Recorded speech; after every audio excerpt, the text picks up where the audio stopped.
Hey, what's up, everybody? It's just Charles Sabans. I want to welcome you guys to another episode of the DREAMERSPRO show, where we cover everything from sports, hot topics, classic debates, entertainment, and we give you guys a fresh perspective on things and how we see this. And you knew this was going to happen. You already knew this was going to happen.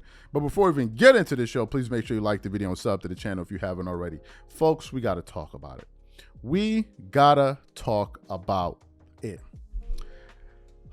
As you guys know, the Lakers played their first preseason game yesterday against the Minnesota Timberwolves.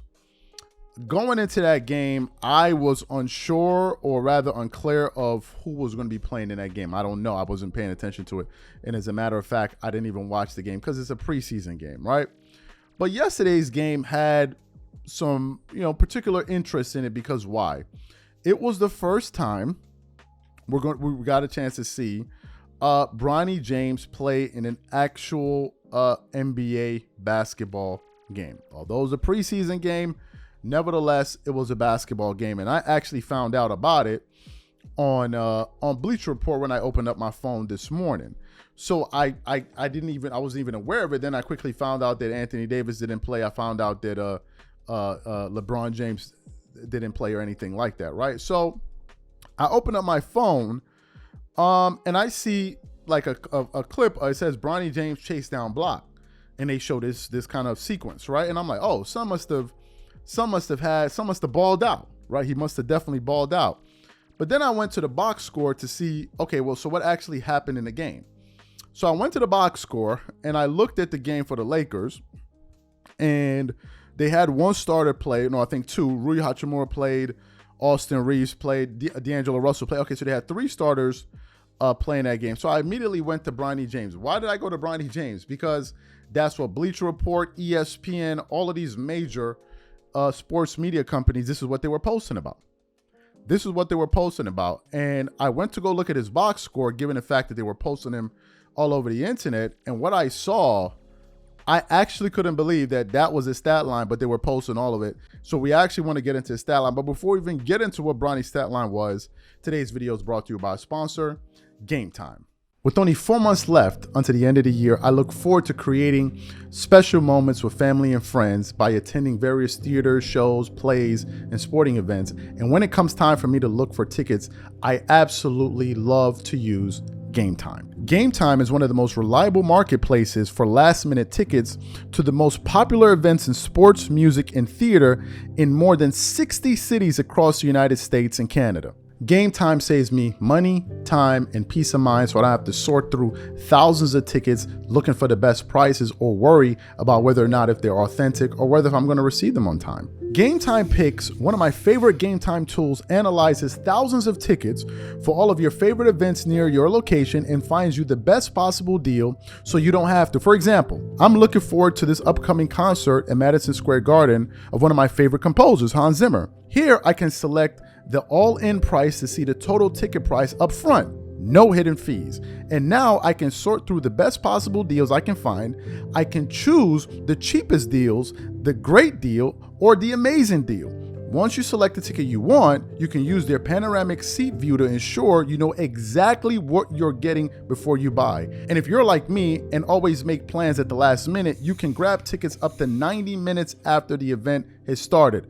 So take the guesswork out of buying tickets with Game Time. Download the app, create an account, and use code CLNS for $20 off your first purchase. Again, create an account and use redeem code CLNS for $20 off.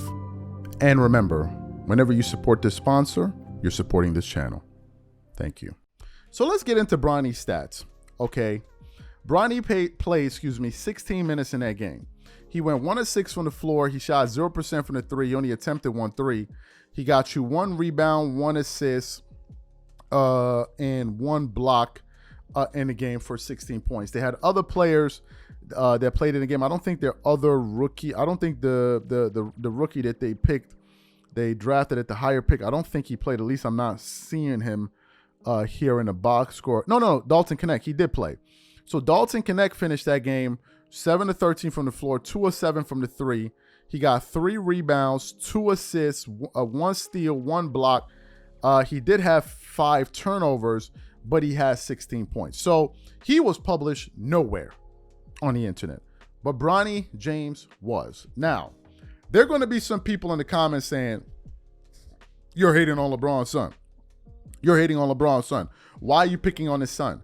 And I think those people, I think it's high time that you guys need to grow the hell up.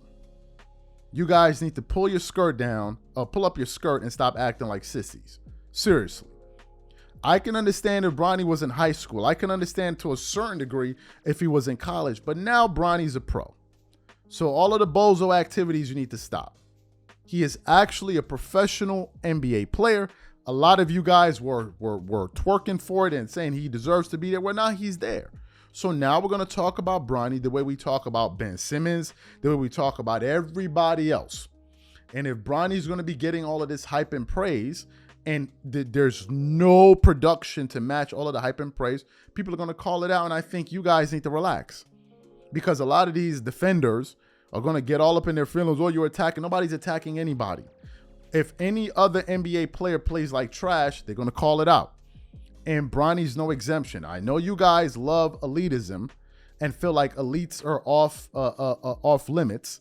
We can talk about all the other kids that didn't come from billion-dollar families. They're a fair game. But whenever we're talking about the face of the NBA son, oh, we need to dial it back a bit, or we're hating. So when people critique all the other NBA players, when we're critiquing all-stars and all of those top-tier players, we're hating on them too. I think the bozo activities need to stop.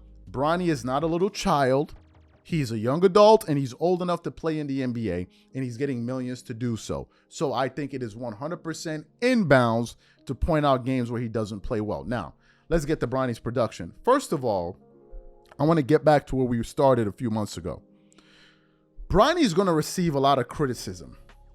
And the number one people I blame for, the group of people I blame for this are LeBron James, for heaping all of that hype and praise on him.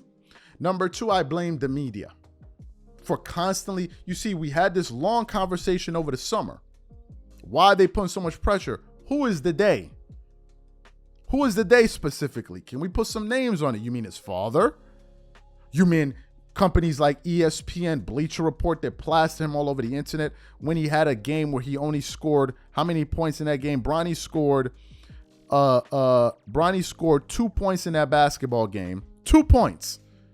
2 points in the basketball game, had 1 rebound, 1 assist. They had a chase down block, and you guys are plastering that all over the internet. You didn't post 1 image of Dalton Connect, who's actually the higher draft pick. You didn't post him there.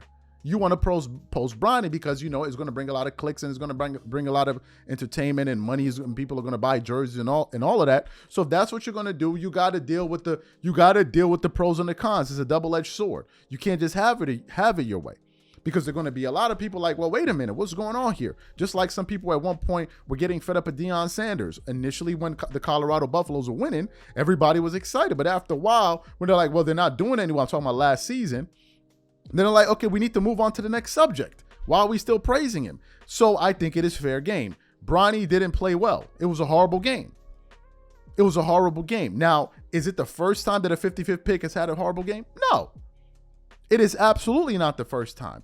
But all those other 55th picks were not being plastered all over SportsCenter and ESPN and Bleacher Report.